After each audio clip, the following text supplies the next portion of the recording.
Bonjour à tous, donc dans cette vidéo nous allons parler à nouveau des matrices d'application linéaire, mais cette fois-ci la matrice d'application linéaire après un changement de base. Donc dans la vidéo précédente on a expliqué l'effet d'un changement de base sur la matrice d'un vecteur, et bien maintenant on va regarder l'effet d'un changement de base sur la matrice d'une application linéaire. Donc l'application linéaire s'appelle petit f, toujours, c'est une application linéaire qui va de l'espace grand E vers l'espace grand F. Dans l'espace vectoriel grand E de dimension P, et ainsi que dans l'espace vectoriel grand F de dimension N, on a deux bases.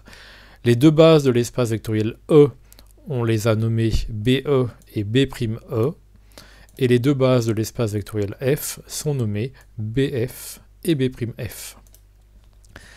Ce que nous avions vu jusqu'à présent, c'était la matrice de passage ici de la base BE vers la base B'E, qu'on a noté grand P.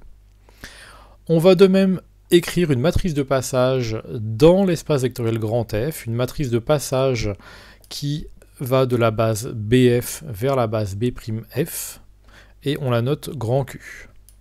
Et enfin, nous avions vu grand M, noter grand M, la matrice de l'application linéaire, c'est pas un endomorphisme a priori, de l'application linéaire petit f dans les bases BE et BF. Et bien maintenant qu'on a des nouvelles bases dans les espaces grand E et grand F, on considère l'autre matrice, c'est-à-dire la matrice toujours de l'application linéaire petit f, mais cette fois-ci dans les nouvelles bases, donc B'E et B'F. Nouvelle, c'est pour avoir un repère éventuellement auditif ou visuel. Et donc cette matrice de petit f dans les bases B'E et B'F est appelée M'. Et bien donc la proposition 9 énonce une relation entre la matrice de l'endomorphisme f dans les bases B'E et B'F et la matrice de l'application linéaire petit f dans les bases BE et BF. Cette relation est donc M' égale Q-1MP à connaître bien évidemment. Le schéma qui est dessous, donc qu'on retrouve deux fois, ici on regarde les espaces vectoriels et les bases dans lesquelles on travaille, et ici on illustre par un exemple en regardant les matrices de certains vecteurs dans les bases en question. Donc sur la première ligne on est dans l'espace grand E, on travaille dans la base B'E ou dans la base BE, et sur la seconde ligne, on est dans l'espace grand F, et on travaille soit dans la base B'F, soit dans la base BF. Les vecteurs de E ont des images par l'application linéaire petit f, et comme M est la matrice de l'application linéaire petit f dans les bases BE et BF, de même que M' est une matrice de l'application linéaire, mais dans d'autres bases, dans les nouvelles bases B'E et B'F. Donc ce qui permet de passer des expressions des vecteurs de la base E dans la base B'E au vecteur de la base F dans la base B'F, c'est la matrice M'. Et de même, on passe des expressions, c'est-à-dire des matrices des vecteurs de la base E exprimés dans la base BE, et l'image donc de ces vecteurs sont des vecteurs de grand F dont on a l'expression dans la base BF grâce à la matrice grand M. Donc quand je dis l'expression, c'est-à-dire qu'on a la matrice des images de ces vecteurs. On a un vecteur exprimé dans la base BE, c'est donc une matrice. L'image de ce vecteur par l'application linéaire petit f est un vecteur de grand F dont on a une matrice, et la matrice de cette image est obtenue grâce à la matrice grand M. La relation M' égale Q-1M'. M' permet de passer, je dirais, de cet espace-là avec cette base à cet espace-ci avec cette base. Eh bien, si on prend un vecteur là, son image par P, on va se retrouver ici, toujours dans E, mais exprimé dans la base BE. Puis, on prend l'image par l'application linéaire petit f, donc on se retrouve dans grand F, mais exprimé dans la base BF, et on compose par Q-1 pour arriver dans grand F, mais exprimé dans la base B'F. Donc c'est ce qui est illustré ici à droite. X' est la matrice d'un vecteur petit x, donc petit x est un vecteur de grand E. Donc petit x, je pourrais l'écrire ici, mais on peut l'exprimer soit dans la base B'E, soit dans la base BE, le vecteur petit x. Grand X', c'est sa matrice dans la base B'E, et grand X, c'est la matrice du vecteur petit x dans la base BE. Eh bien, la matrice de passage, alors c'est la matrice de passage de la base BE vers la base BE'. Alors c'est vrai que quand on les écrit ici, la flèche est dans l'autre sens que sur le schéma là, il faut faire attention à ça. Mais pourquoi est-ce qu'on met ici la flèche dans ce sens-là? Parce que la relation qui a déjà été démontrée est x égale px'. Donc le vecteur x' ici est en quelque sorte multiplié, la matrice ici est multipliée à gauche par la matrice P pour obtenir donc grand X. On multiplie éventuellement à gauche grand X, et donc on calcule m grand X et on obtient grand Y. Donc grand Y c'est quoi? Eh bien c'est la matrice du vecteur petit y. Le vecteur petit y est l'image du vecteur petit x par l'application linéaire petit f. La matrice grand Y est la matrice de cette image, donc la matrice grand Y est la matrice du vecteur petit y dans la base BF, qui est une base de grand F. Et on peut repasser à la matrice de ce même vecteur y, mais dans la base B'F grâce à la matrice de passage. Voilà. Alors maintenant, la preuve donc, est relativement simple en fait. Donc pour démontrer l'égalité des matrices, donc pour démontrer que M' égale Q-1 MP, on va montrer que pour n'importe quelle matrice colonne grand X, eh bien on a M' grand X égale Q-1 MP grand X. Et si c'est vrai pour n'importe quelle matrice colonne, eh bien on a déjà démontré dans ces cas-là que si l'égalité était vraie en multipliant à droite par n'importe quelle matrice colonne, alors l'égalité était une égalité, on pouvait affirmer l'égalité de matrices. Donc l'égalité M' égale Q-1 MP. Donc puisqu'on veut multiplier ici à droite par une matrice colonne quelconque, on prend un vecteur quelconque de E, petit x, et on considère sa matrice, donc grand X dans la base BE. De même, grand X' c'est la matrice du même vecteur, mais dans la base B'E. On note petit y, l'image du vecteur f de x, donc l'image de x par l'application linéaire petit f. On note grand Y, la matrice de ce vecteur image dans la base BF, et grand Y', la matrice de ce même vecteur, mais dans la base B'F. Grand M, c'est la matrice, alors de MNP2K, ou grand M, c'est plutôt la matrice qui appartient à MNP2K, mais donc c'est la matrice de l'application linéaire petit f dans les bases BE et BF. Et de même ici, alors, cette matrice M donc vérifie eh bien, MX égale Y. Et de même, si on travaille non pas dans les bases BE et BF, mais dans les bases B'E et B'F, on aura Y' égale M'X', ce qui est exprimé ici sur le schéma. Alors maintenant, on a aussi la relation x égale px', x égale px'. Donc là, on travaille uniquement dans cette relation-là, c'est une relation dans l'espace vectoriel grand E, mais c'est un changement de base dans grand E. Et de même, y égale qy'. Donc là, c'est un changement de base, mais dans l'espace grand F. Et donc, on va partir du vecteur y', et donc y', en multipliant par Q-1 à gauche, est donc égal à Q-1y, mais y, c'est mx, donc c'est égal à Q-1mx, et x est égal à px', donc on a égalité avec Q-1 mpx'. Mais en même temps, y' est aussi égal à m'x', ce qui était écrit ici. Donc finalement, on regarde l'égalité qui est ici. On multiplie par n'importe quel vecteur grand X', donc c'est un vecteur de grand E, enfin plutôt, c'est pas un vecteur, c'est une matrice, mais c'est la matrice d'un vecteur de grand E exprimée dans la base B'E. Et bien, puisque Q-1 MPX' est égal à M'X' pour n'importe quel X', alors pourquoi pour n'importe quel X'?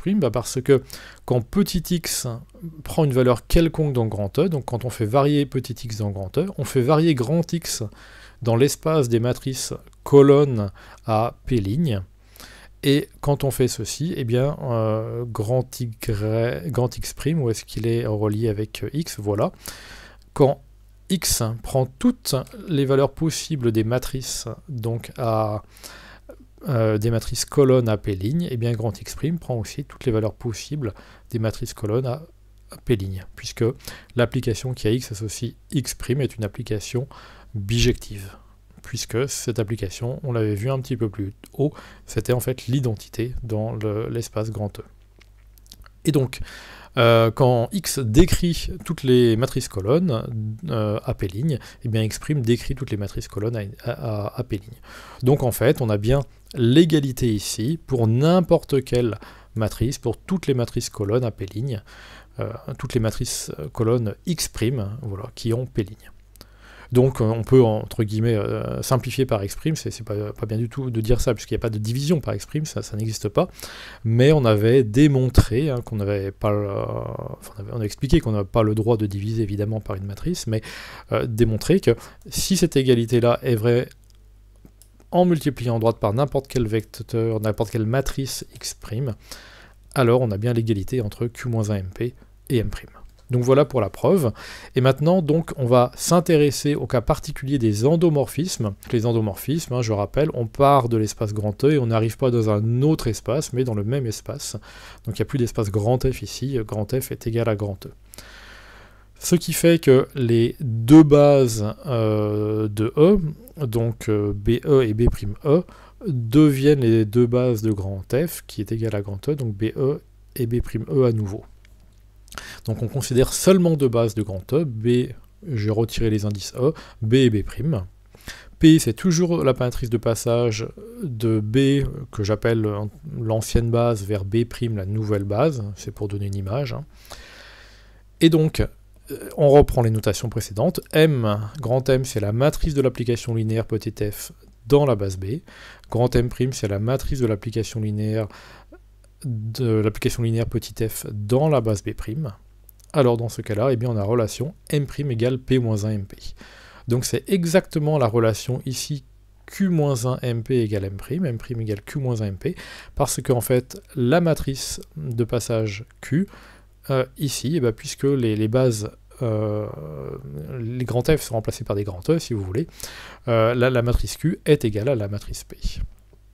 Donc on a M' égale, la matrice Q, c'est la matrice P ici.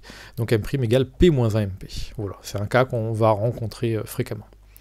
Et pour terminer, donc on va illustrer tout ceci, donc à l'aide d'un exemple. Donc l'exemple, c'est le suivant. On va donc considérer l'espace R3. L'application linéaire F, je la rappelle S ici parce que c'est une symétrie. Symétrie par rapport à F.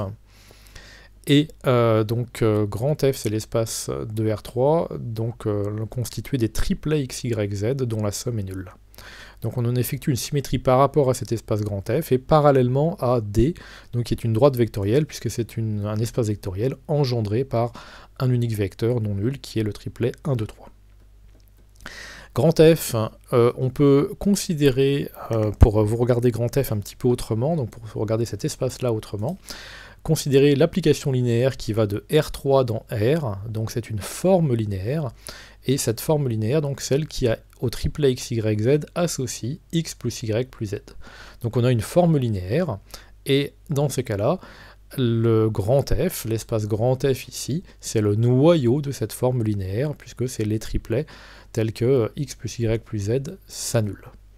Donc grand F étant le noyau d'une forme linéaire, c'est une application, c'est un sous-espace vectoriel, et c'est le noyau d'une forme linéaire, c'est donc un hyperplan. Un hyperplan de R3, c'est donc un espace vectoriel de dimension 2.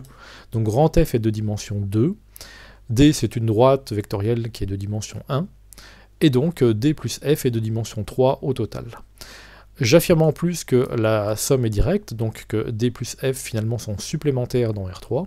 Alors la somme est directe parce qu'en fait il suffit de vérifier que, à part le vecteur nul, tout vecteur de D n'est pas un vecteur de grand F. Alors effectivement, le vecteur 1, 2, 3 par exemple n'est pas dans grand F, donc tous les vecteurs colinéaires à 1, 2, 3 ne sont pas dans grand F, à part le vecteur nul, ce qui fait que l'intersection entre D et F est réduite au vecteur nul. Donc là, la somme est bien directe, et pour des raisons de dimension, la somme des deux espaces, donc qui est une somme directe, est égale à R3. La base dans laquelle on va travailler, donc au départ, on va s'intéresser à la matrice de cette symétrie, donc de cet endomorphisme, dans la base B. Et la base B, c'est tout simplement la base canonique, donc 1, 0, 0, 0, 1, 0, 0, 0, 1, la base la plus évidente de R3. Comment calculer la matrice de S? Eh bien, la matrice de S est constituée, colonne par colonne, des images des vecteurs de la base. Donc des images par S du vecteur 1, 0, 0, de l'image par S du vecteur 0, 1, 0. Ça, ce sera la deuxième colonne de la matrice de S dans la base B. Et puis enfin, l'image du troisième vecteur de la base B. Donc on va retrouver ces coefficients, les coefficients de cette image sur la troisième colonne de la matrice de S dans la base B. Donc il faut connaître l'image par S de ce vecteur-ci. Et puis après des deux autres aussi. Alors pour connaître son image, puisque c'est une symétrie par rapport à F et parallèlement, oui c'est ça, par rapport à F et parallèlement à D, eh bien on va décomposer chacun des trois vecteurs comme une somme d'un vecteur de F et d'un vecteur de D d'abord, puis d'un vecteur de F, enfin dans l'ordre, un vecteur de D plus un vecteur de F. Cette somme, puisque les deux espaces sont supplémentaires D et F dans R3, cette décomposition est unique. Alors, puisque c'est un vecteur de D, de toute façon, il s'écrira sous la forme une constante que j'ai notée alpha fois 1, 2, 3. C'est donc un vecteur de la forme alpha, 2 alpha, 3 alpha. Donc ça, c'est la composante du vecteur 1, 0, 0 dans l'espace grand D. Et puis, quelle est la composante dans grand F? La composante dans grand F, c'est donc la composante, c'est le vecteur 1, 0, 0 moins la composante dans D. Et si on effectue la soustraction, on va trouver 1 moins alpha, moins 2 alpha, moins 3 alpha. La somme des deux ici donne bien 1, 0, 0. Mais lui, ce vecteur-ci doit être dans grand F, donc la somme de ses composantes doit être nulle, et donc on doit avoir 1 moins alpha, moins 2 alpha, moins 3 alpha, c'est-à-dire 1 moins 6 alpha, qui doit être égal à 0. Donc on trouve alpha égale 1 sixième, on n'a plus qu'à remplacer, on trouve donc 1 sixième, 2 sixièmes, 3 sixièmes pour le premier vecteur, c'est-à-dire 1 sixième, 1 tiers, 1 demi en simplifiant. Ceci est un vecteur de D. Et puis en remplaçant ici alpha par 1 sixième, on trouve 5 sixièmes moins 1 tiers, moins 1 demi. Et donc on a un premier vecteur qui est la composante de 1, 0, 0 dans D, et le deuxième vecteur qui est la composante, l'unique composante aussi, mais dans F cette fois-ci. Puisqu'on a réussi à décomposer ce vecteur comme la somme d'un vecteur de D et d'un vecteur de F, on va donc pouvoir calculer maintenant l'image par S de ce vecteur. L'image par S de ce vecteur, c'est donc l'image de la somme, c'est la somme des images. L'image du premier vecteur, le premier vecteur est un vecteur de D, donc l'image du premier vecteur, c'est son opposé, donc moins lui-même. Et alors que le deuxième vecteur est un vecteur de P, donc l'image du deuxième vecteur par S, c'est lui-même, puisque les vecteurs du plan, donc puisqu'on fait une symétrie par rapport au plan, les vecteurs du plan, eux, sont inchangés. On calcule enfin la somme de ces deux vecteurs de R3, ça donne ceci, et comme il y a des tiers, on factorise par 3, et donc on trouve 1 tiers de 2 moins 2 moins 3. Et donc là, on a bien l'expression de l'image du premier vecteur de la base, l'image par S, et cette expression est donc une expression dans la base E1, E2, E3, qui est la base canonique, puisque la première composante est 2 tiers, la deuxième moins 2 tiers, et la troisième moins 1. On fait exactement pareil avec les deux autres vecteurs, donc on prend le deuxième vecteur, on l'écrit comme somme d'un vecteur de D, il a forcément cette forme-là, plus un vecteur de F qui nécessairement a cette expression-ci. Comme il est dans F, on regarde la somme des coefficients, on trouve encore 1 sixième pour la valeur de alpha, et on effectue le calcul, on trouve les deux composantes, l'une dans D, l'autre dans F. Et on fait exactement la même chose pour le troisième vecteur. Une fois qu'on a décomposé le deuxième et le troisième vecteur comme somme d'un vecteur de D et d'un vecteur de F, on regarde l'image du deuxième vecteur et l'image du troisième vecteur, donc comme... on regarde les images de ces vecteurs, et donc on les calcule, et on a leur expression ici, dans la base canonique. Donc, pour le premier vecteur, comme on trouve des 1 tiers partout, j'ai factorisé la matrice de S dans la base B par 1 tiers. La première colonne, c'est l'image du premier vecteur, donc l'image de 1, 0, 0 par S. On a donc 2, moins 2, moins 3, 2 fois le premier vecteur de la base canonique, moins 2 fois le deuxième vecteur de la base canonique, et moins 3 fois le troisième vecteur de la base canonique. C'est exactement pareil pour les deux autres vecteurs, hein, moins 1, 1, moins 3, qu'on retrouve sur la deuxième colonne, et la troisième colonne, on retrouve les composantes de l'image du troisième vecteur de la base B.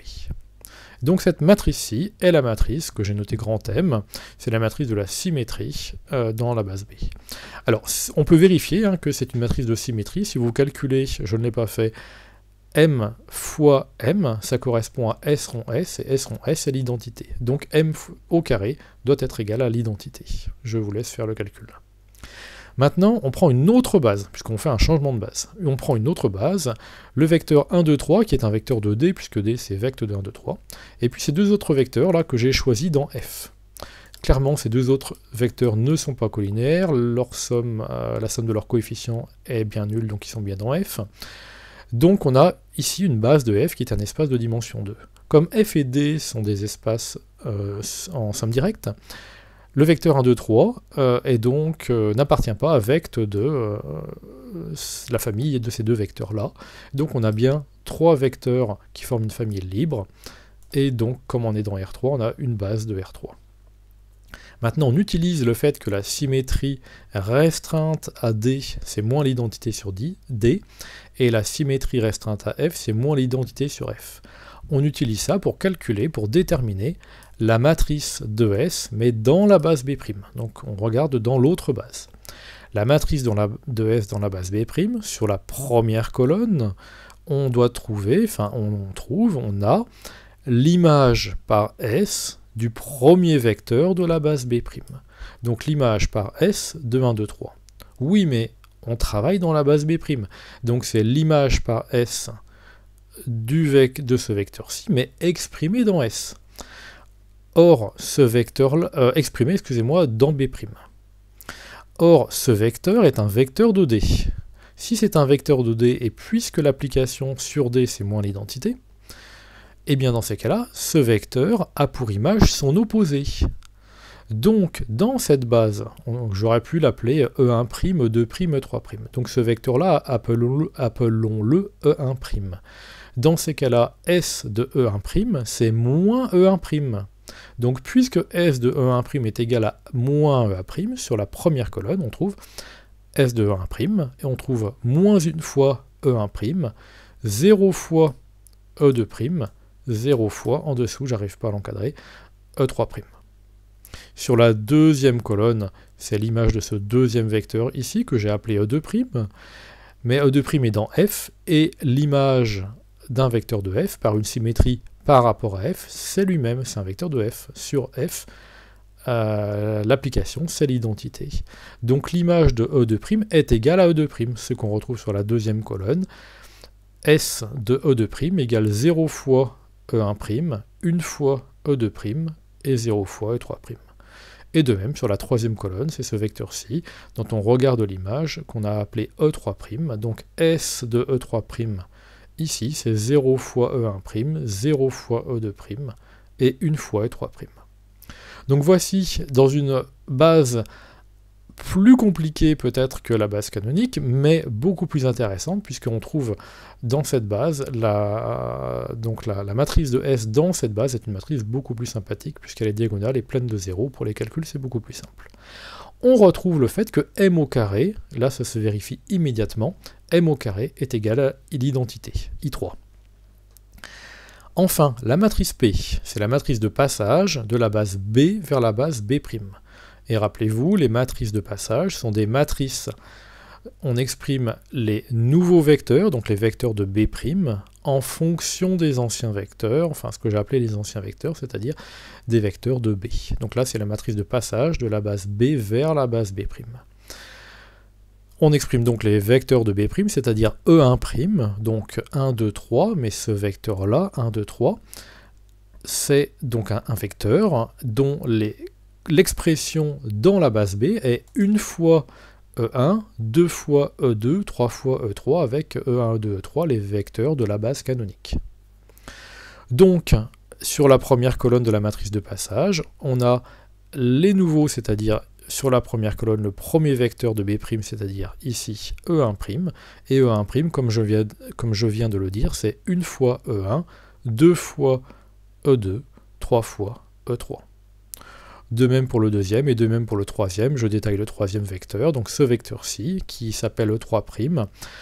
E3' est exprimé en fonction de E1, E2, E3, les 3 vecteurs de la base canonique, donc ce vecteur-ci, c'est 0 fois E1, 1 fois E2, moins 1 fois E3, ce qu'on retrouve ici, 0 fois E1, 1 fois E2, moins 1 fois E3. On effectue le calcul par exemple de MP. MP donne ce résultat-là, puisqu'on a M là-haut et P ici.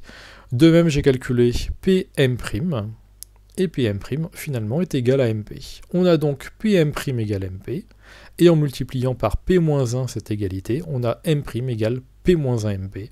Donc on vérifie bien l'égalité de la proposition 10, M' égale P-1MP.